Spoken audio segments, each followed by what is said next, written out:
Olá, bem-vindos a mais um vídeo do minicurso História das Relações entre a Matemática e a Física. Esse é o quinto vídeo desse minicurso. No vídeo anterior, nós falamos sobre geometrias não euclidianas e sobre a formulação da teoria da relatividade, principalmente relatividade geral, pelo Einstein. Isso ocorreu na segunda metade do século XIX e nas primeiras décadas do século XX. Neste vídeo, nós vamos retornar ao final do século XIX e vamos falar sobre sistemas dinâmicos. Vamos falar sobre Henri Poincaré e um pouco sobre a teoria do caos.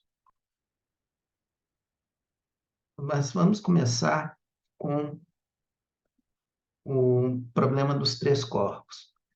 Esse é um problema famoso no contexto da mecânica clássica. Dados três corpos com massas, posições iniciais e velocidades iniciais conhecidas, sujeitos às leis do movimento de Newton e à lei da atração gravitacional newtoniana, como esse sistema se comporta? Do ponto de vista da constituição deste sistema, da descrição desse sistema, é um sistema simples, né? Por exemplo, pode ser o Sol, a Terra e a Lua. Se estivermos pensando no sistema planetário como um todo, já que Júpiter é o maior dos planetas e que tem muito mais massa, uma influência gravitacional maior que os outros, nós poderíamos considerar o Sol, Júpiter e a Terra, por exemplo. Então, dado um sistema desses, como que esse sistema evolui? Se a gente conhecer exatamente, num certo instante do tempo, onde estão cada um dos três corpos e qual a velocidade de cada um deles, como que esse sistema evolui no tempo? A situação física é relativamente simples, porém, uma surpresa que aparece é que esse sistema não tem uma solução exata em forma fechada. É possível fazer aproximações, é possível fazer simulações computacionais, mas uma equação simples, né, uma fórmula que dê de uma forma fechada uma solução para esse problema, não existe. Então, demorou-se um bom tempo para se entender isso. A teoria da gravitação do Newton, tanto a teoria da gravitação como as leis do movimento, né, foram formuladas no final do século XVII. Ao longo do tempo, o estudo da dinâmica, né, dos corpos através da teoria newtoniana evoluiu bastante. Mais ou menos 100 anos depois, o Laplace escreveu um livro clássico, Mecânica Celeste, em que ele desenvolvia com bastante detalhes como descrever o movimento dos planetas. Então, havia bastante confiança na teoria do Newton, na capacidade de descrever o movimento dos corpos. Então, esse problema se mostrou inicialmente mais difícil de ser resolvido do que era de se imaginar, e, eventualmente, muito tempo depois, acabou se descobrindo que, de fato, numa forma fechada, explícita, realmente ele não tem uma solução. E ele guarda algumas surpresas aí. Então, a primeira pessoa sobre a qual nós vamos falar é o Henri Poincaré. Poincaré, que viveu aí na segunda metade do século XIX, entrando um pouquinho no século XX, foi provavelmente o maior matemático do seu tempo. Ele deu contribuições importantes em praticamente todas as áreas da matemática, o que é um feito notável, e ele geralmente é considerado a última pessoa a respeito da qual faz algum sentido dizer isso. Faz ainda algum sentido dizer que a área de pesquisa do Poincaré era a matemática inteira. A partir do século XX, o conhecimento matemático começa a crescer de forma muito rápida e passa a ser necessário ter uma especialização.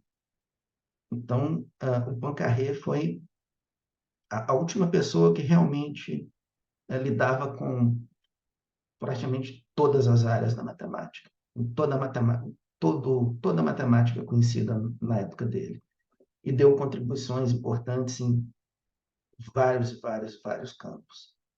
Então, um matemático realmente notável.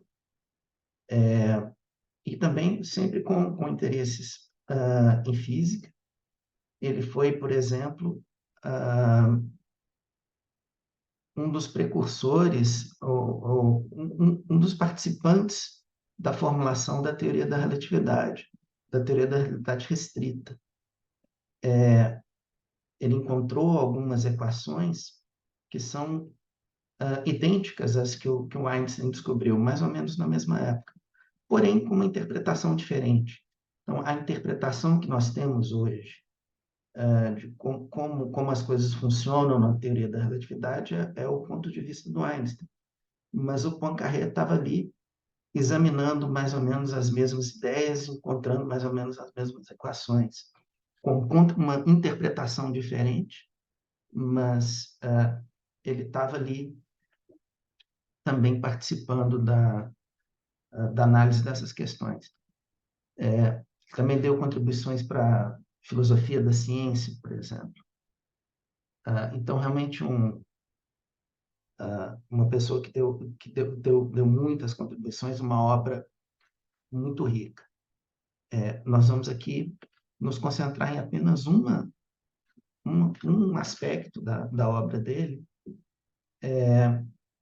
que ele desenvolveu em consequência do interesse dele nesse problema dos três corpos. Tentando entender esse problema e tentando fazer progressos, ele acabou desenvolvendo ideias que estabelecem os fundamentos da análise qualitativa de equações diferenciais. Os sistemas físicos que descrevem o movimento dos corpos, matematicamente, são descritos por equações diferenciais. Aqui não cabe muito ficar explicando o que são equações diferenciais, é preciso estudar um pouco de matemática para entender isso. São equações que envolvem derivadas. As derivadas representam taxas de variação. Então, são equações que envolvem taxas de variação, e são equações bem mais complicadas do que equações algébricas, que são, bom, enfim, são equações que envolvem uma matemática mais elementar, digamos, embora tenha coisas importantes também, sofisticadas também a respeito. Bom, enfim. Mas, então, o tipo de equação que você precisa para descrever o comportamento de sistemas físicos, em geral, são equações diferenciais. Mas são equações, às vezes, complicadas, e que podem não ter solução em forma fechada, como é exatamente o caso das equações, nesse caso do problema dos três corpos. Então, a ideia do Poincaré foi adotar procedimentos que revelam algumas propriedades das soluções e permitem entender o comportamento do sistema sem que seja necessário conhecer a solução de forma explícita. Ou seja, é realmente fazer uma análise qualitativa da solução.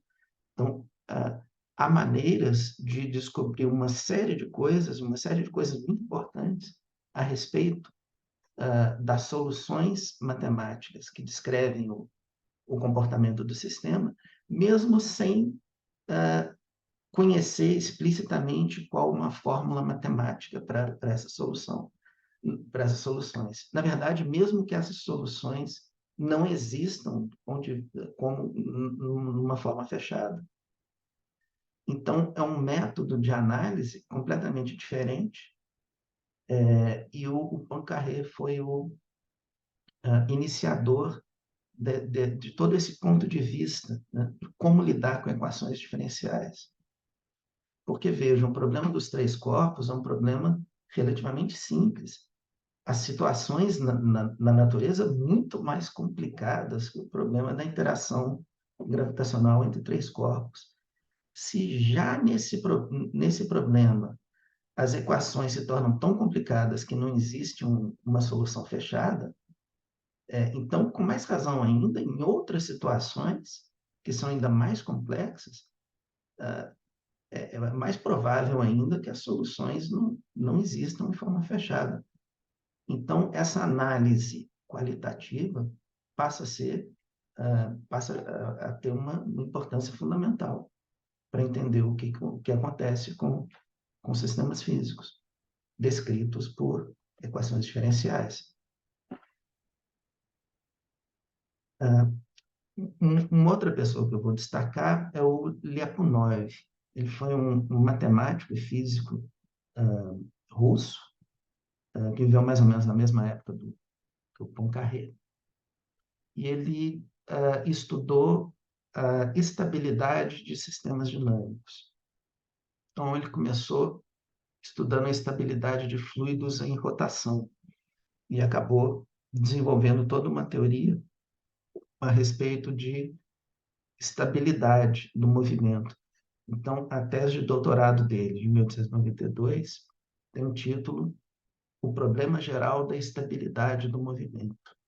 Com estabilidade, aqui a gente pode pensar, grosso modo, o seguinte: se você mudar apenas um pouquinho a situação física, as consequências, em tese, devem ser também pequenas.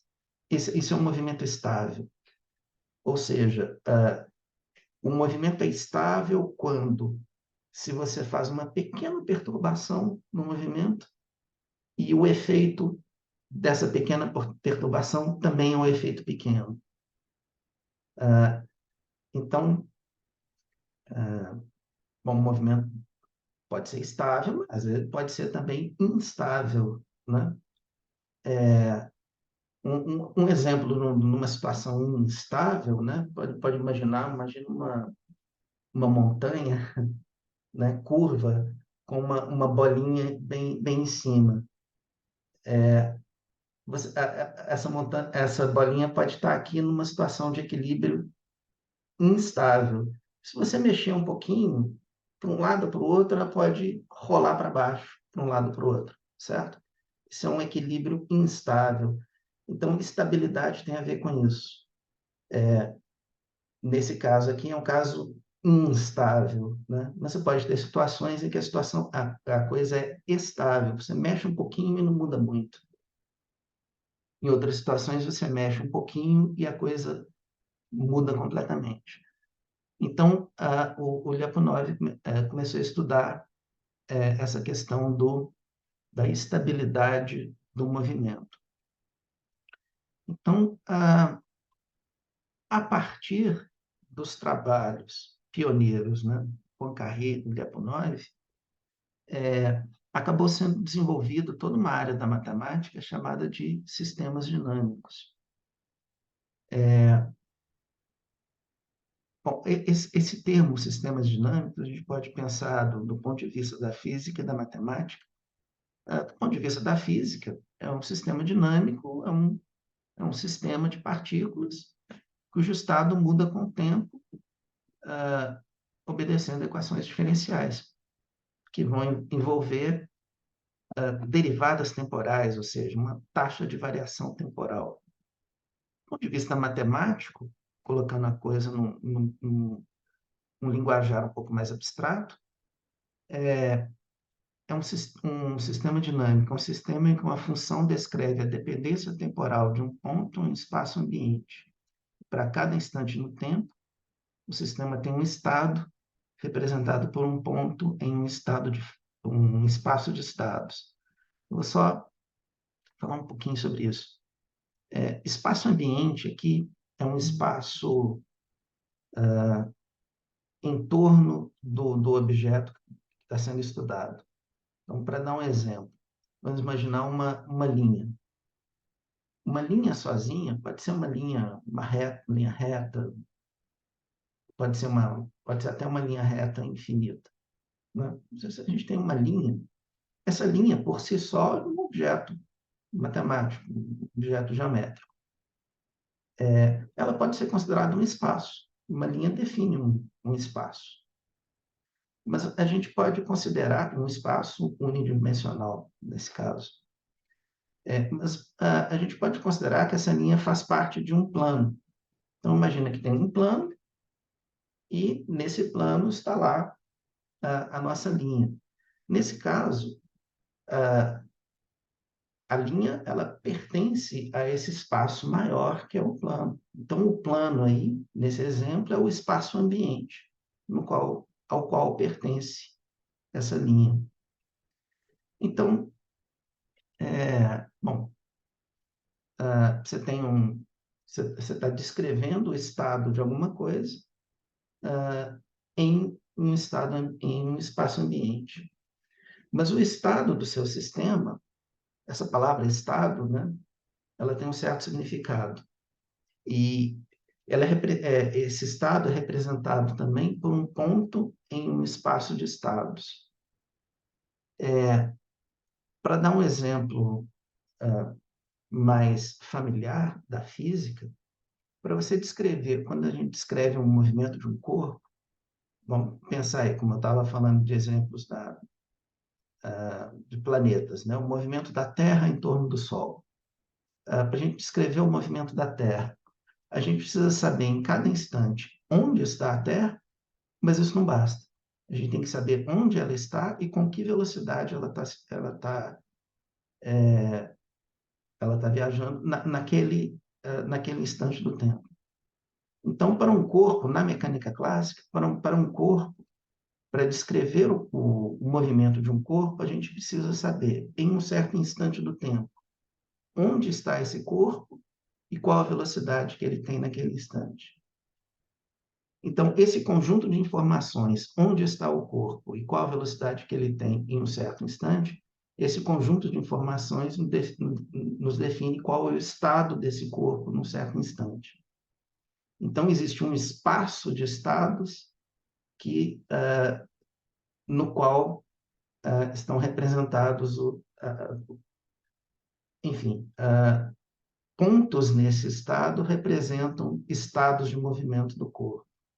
Então, estou dizendo isso só para dizer que o espaço aí não é simplesmente um espaço físico, é uma coisa um pouco mais abstrata e envolve, falando de corpos na mecânica, envolve não só a posição, mas envolve velocidades também. Mas então, bom, tem uma terminologia técnica e não é meu interesse aqui aprofundar nisso, mas a questão é que existe um ponto de vista matemático que é um pouco mais abstrato que um ponto de vista mais imediato assim da física.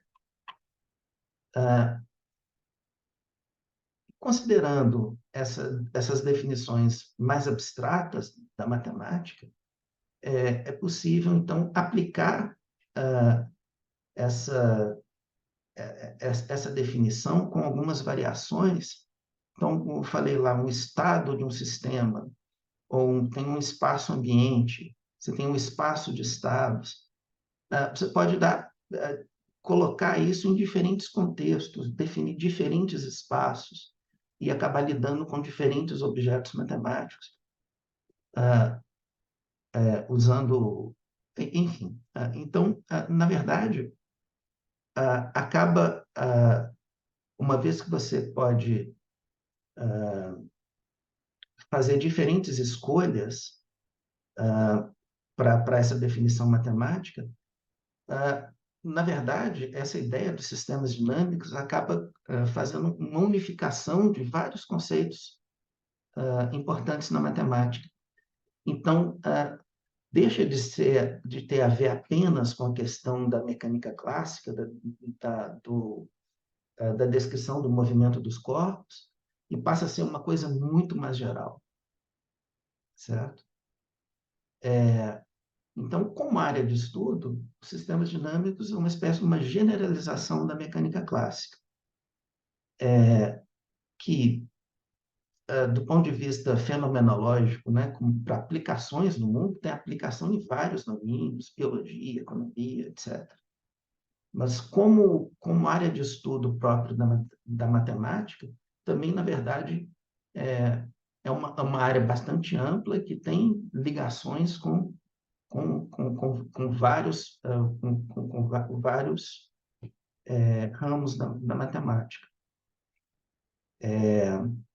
Não só equações diferenciais, mas, enfim, sei lá, topologia, enfim, várias coisas. Então, bom, mas mas um aspecto importante dessa área de estudo, né, dos sistemas dinâmicos, é o uso de métodos de análises qualitativas de equações diferenciais. Então, toda essa área, de alguma forma, começa realmente lá com a inspiração do Poincaré, para tentar entender o movimento de três corpos, né? E o insight dele de que é possível fazer uma análise qualitativa que diz muito sobre o que está acontecendo no sistema, sem você precisar realmente resolver as equações. Então, um outro ponto de vista. Então, isso gerou realmente toda uma nova área da matemática. Uma área importantíssima da matemática. E um dos aspectos dessa área de pesquisa, né, é a teoria do caos. A teoria do caos estuda sistemas dinâmicos que têm um comportamento específico. São sistemas que exibem uma sensibilidade às condições iniciais. Então, essa figura aqui, eu espero dar um pouco de ter uma ideia do que isso significa. Pegando a parte de cima aqui, essa figura de cima, a gente vê aqui está sendo tem uma bolinha aqui, né, que está sendo arremessada e ela vai refletir, né, nas duas superfícies aqui. Aqui tem duas trajetórias possíveis, uma em azul e outra em vermelho. E a questão é que inicialmente você joga a bolinha aqui com duas. Inicialmente aqui tem uma diferença do ângulo com que essa bolinha está sendo arremessada, mas uma diferença muito pequena. Então, se a gente olhar só essa primeira parte aqui, provavelmente não tem diferença nenhuma. Mas à medida que as reflexões vão acontecendo, fica mais claro aqui, né, que tem uma diferença e essa diferença está aumentando. Porém, esse aumento aqui é bem gradual, ele é previsível, né? Esse sistema aqui ele é todo bem comportado, digamos assim, né? E dá para ver que uma pequena diferença aqui vai resultar numa diferença pequena um pouco mais lá adiante. Já nessa outra situação aqui, você arremessa essa bolinha também com dois ângulos aqui, né, em duas direções muito semelhantes, pode ser provavelmente as mesmas os mesmos dois ângulos que no caso anterior. Numa delas você tem uma trajetória bem com esse zigue-zague bem previsível aqui, mas a outra, com uma pequena variação aqui, a reflexão já levou a uma trajetória completamente diferente. Então, veja o que está acontecendo aqui. As condições iniciais dizem respeito ao estado do sistema no início. O estado, como eu falei, é posição e velocidade, se a gente estiver pensando num corpo. Então, posição, velocidade, no caso aqui, então, a direção, né, em que o corpo está sendo lançado. Então, se altera só um pouquinho a direção, no primeiro caso, o efeito é pequeno. No segundo caso, uma pequena variação aqui na direção do lançamento leva a um resultado completamente diferente do outro. Então, isso esse sistema de baixo aqui está exibindo isso, uma sensibilidade às condições iniciais. É aquela coisa que eu comentei antes, que é análoga aí ao que eu descrevi de um equilíbrio instável, né? Você perturba um pouquinho, mexe um pouquinho e muda tudo. Então, você pode ter... o que acontece, então, é que passa a ser muito difícil fazer previsões, né? Como é que você pode... esse sistema de cima aqui, você tem uma chance boa de fazer uma previsão do que vai acontecer no futuro. Uma vez que você lançou essa bolinha aqui, né? Se você conhecer bem, com uma precisão grande, qual a direção com que essa bolinha foi lançada, você consegue saber, ter uma boa ideia de onde ela vai estar depois. Mas nesse caso aqui, por causa dessa sensibilidade às condições iniciais, mesmo que você tenha uma informação muito precisa sobre a direção que essa bolinha foi lançada, por causa dessa sensibilidade aqui, uma pequena incerteza que você tem aqui nessa direção já significa que um tempo depois você já não tem condições de saber como que vai ser como o sistema vai estar se comportando, certo? Então, esse é um comportamento caótico. Uma pessoa que vale a pena mencionar com relação a isso é o Edward Lorenz, que é um meteorologista americano. Foi um dos pioneiros no uso de computadores para fazer simulações computacionais e tentar entender, tentar fazer uma previsão do tempo, né, e do clima. Quer dizer, tempo numa escala de o tempo no sentido atmosférico, né? Numa escala de tempo mais curta, e quando a gente fala de clima, a gente está falando de períodos de tempo mais longos, né? Mas teve um caso interessante, em 1961, ele estava fazendo exatamente uma simulação no computador, fazendo cálculos no computador, com um modelo. Ele tinha um modelo matemático que descrevia alguns aspectos do tempo, né, do tempo atmosférico, do clima. E ele fez os cálculos, mas ele quis refazer os cálculos a partir de um certo ponto, por alguma razão. Aí ele pegou os dados que tinham sido... o modelo gerou dados até um certo ponto, e continua fazendo os cálculos. Ele pegou, lá no meio do caminho dos cálculos, quais eram os valores das variáveis num certo instante e resolveu refazer os cálculos dali para frente. Só que ele arredondou os valores, ele não colocou os valores exatos. Então, um deles foi esse aqui, por exemplo, um valor que era 0,506127, ele colocou só 0,506. Ele tirou essas outras casas aqui. Então, ele fez essas aproximações para um monte de valores que faziam parte do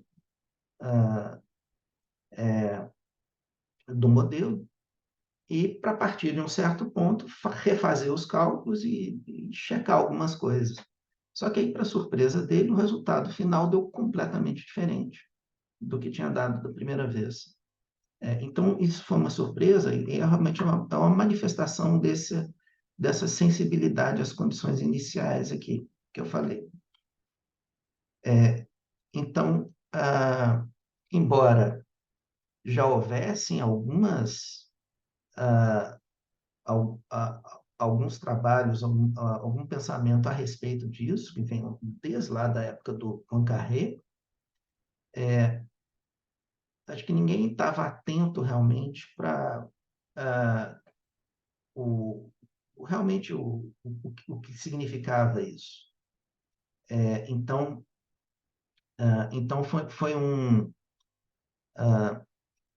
momento importante. Ele acabou cunhando um termo que ficou conhecido e faz parte da do nosso linguajar cotidiano, que é o efeito borboleta, né? Aquela ideia de que, sei lá, uma borboleta bate asas aqui no Brasil e causa um furacão na China. A questão é exatamente que uma pequena variação local pode ter uma consequência muito grande, falando de modelos climáticos, né? Pode ter uma consequência muito grande a longo prazo. Então, ele ficou famoso por ter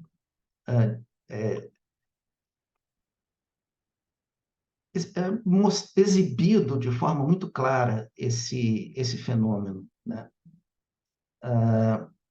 E popularizou o termo aí do efeito borboleta.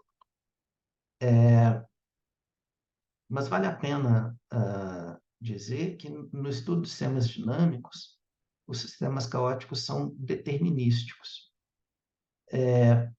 O Lorentz, bom, uma figura ficou famosa associada a esse trabalho dele com o clima, né, enfim, com um modelo meteorológico, essa imagem aqui do chamado atrator de Lorentz.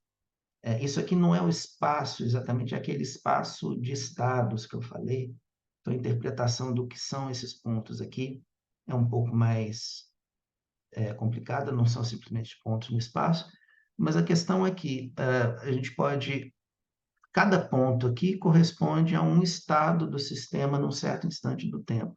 Então, à medida que o tempo passa, o sistema vai evoluindo e ele vai percorrendo uma trajetória nesse diagrama aqui. E o que acontece é que ele percorre trajetórias aqui que nunca se repetem.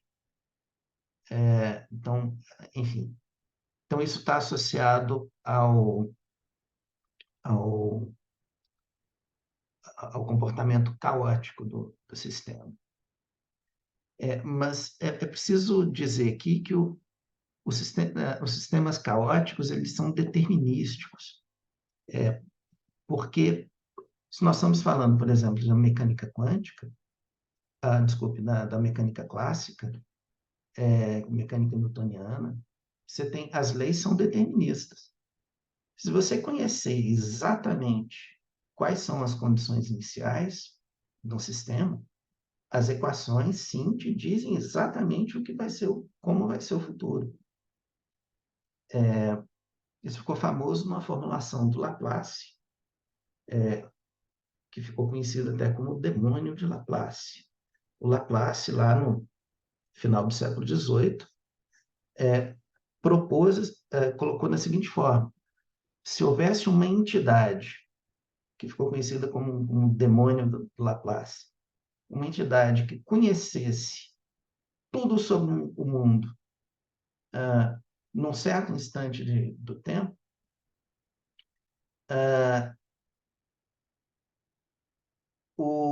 essa entidade seria capaz, por causa do determinismo das leis da natureza, seria capaz de prever exatamente como estaria o mundo em qualquer instante posterior e também reconstituir como esteve esse mundo em qualquer outro instante anterior.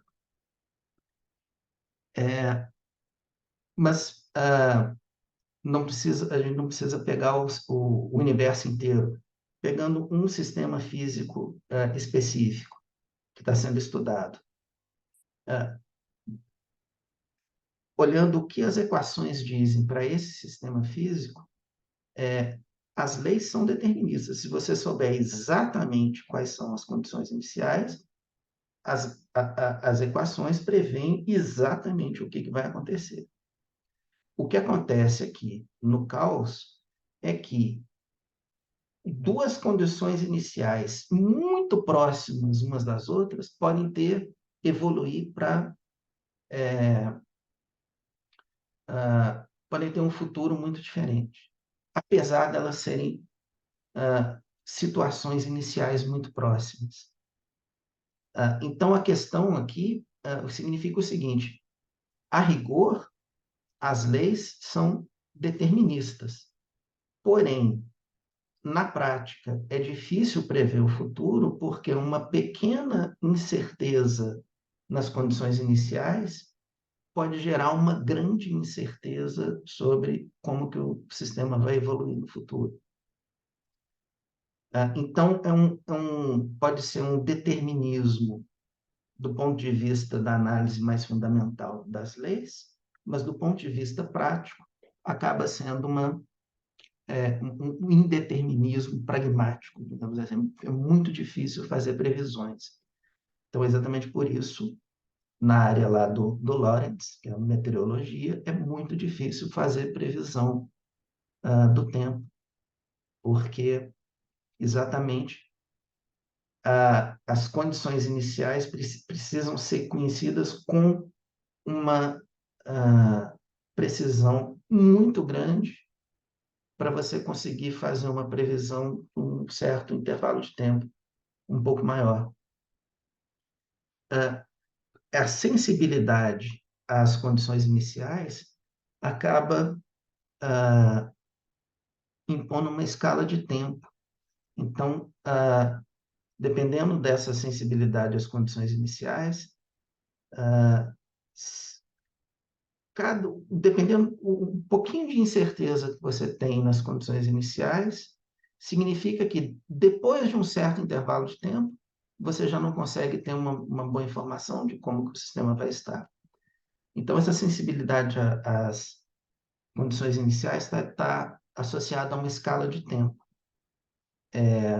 Isso é descrito matematicamente por um conceito que a gente chama de expoente de Lyapunov, para retomar o nome do Lyapunov que eu apresentei no início. Então, tem toda uma discussão interessante aí sobre se as leis da física são realmente deterministas ou não. Veja, aqui eu estou falando de sistemas dinâmicos que são, a rigor, deterministas. Mas, mesmo sendo deterministas, eles podem ter esse comportamento caótico. Agora, há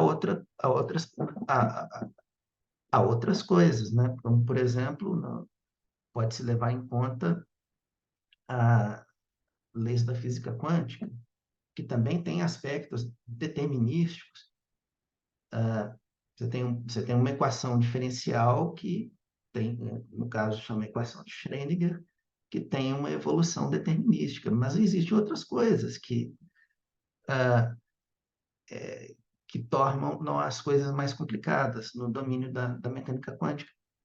E, enfim, então há toda uma discussão possível aí a respeito de se as leis da física são, em última instância, realmente determinísticas ou não. Mas, de qualquer forma, do ponto de vista matemático, não é necessário, mesmo, quer dizer, o comportamento caótico, que já é extremamente complexo, pode acontecer e acontece mesmo em sistemas que são rigorosamente determinísticos, em função daquela sensibilidade às condições iniciais. Então, o comportamento caótico, se eu for pegar aqui no início, tem essa representação aqui, né, do movimento dos três corpos. Se a gente acompanhar o que está acontecendo com esses três corpos aqui, dependendo da situação, pode ter um comportamento caótico, mesmo nesse sistema. Então, a princípio, um comportamento caótico ele parece aleatório, mas ele não é realmente aleatório. Ele é um determinístico muito difícil de ser previsto. Então, por trás dessa aparente aleatoriedade, acabam aparecendo padrões. E aí essa análise qualitativa, da qual eu falei, acaba revelando um monte de coisas.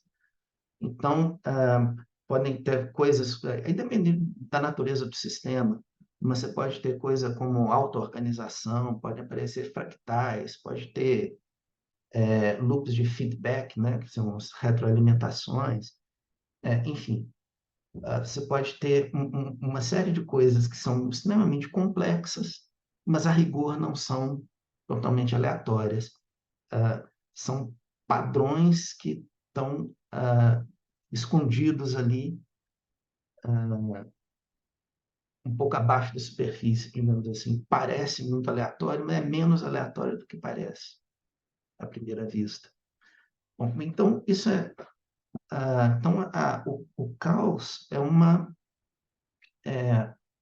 situação específica dentro do estudo de sistemas dinâmicos.